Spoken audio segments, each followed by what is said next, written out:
My husband of 3 years, and I live in a coastal community with our blended family. We have 4 kids, 11, 8, 6 and 2. 2 days ago, a mandatory evacuation was ordered for our area due to a hurricane. My mother-in-law had previously offered us a place to stay if we had to leave, and we did as fast as we could.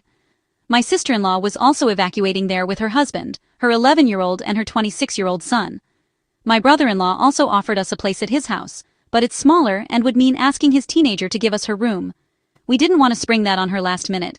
Mother-in-law has plenty of space, and we've stayed there with sister-in-law's family comfortably many times. I needed a good place to work while I was there. Sister-in-law would be working too, but I always set up in a very small office room, and figured she would probably use mother-in-law's bedroom office, which has way more space. It took us about 6 hours to get there, and when we arrived at 8 p.m. we are all tired and grouchy. Mother-in-law met us as we drove up to the house, and directed us to park in front of her storage shed, which is a short walk from the house. She's on a ranch with several acres. I wasn't even out of the car when she started ushering the kids inside the shed to explain the sleeping arrangements. Apparently, she had spent the day turning the shed into a guest house for my family. To give an accurate picture here, this is a maybe 120 square foot shed, generously estimated, separated into 2 small rooms. It's not insulated, but there is a small window AC unit in the back room. Most recently, her youngest son used it as a grow house for mushrooms. Before that, it was stacked with boxes, old furniture, and was home to bugs on rodents.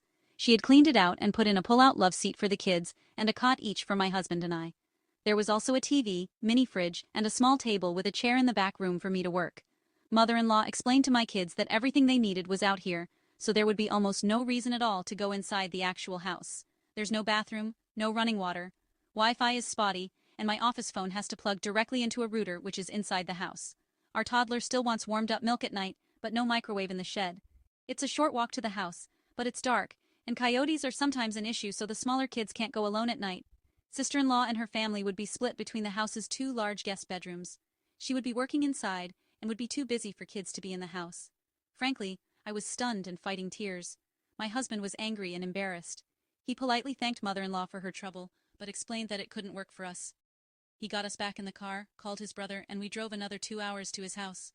Mother-in-law and sister-in-law are mad they did so much work for nothing and say we should have planned to stay at brother-in-law's in the first place to accommodate sister-in-law's job. Am I the a-hole here? Would you have just stayed in the shed?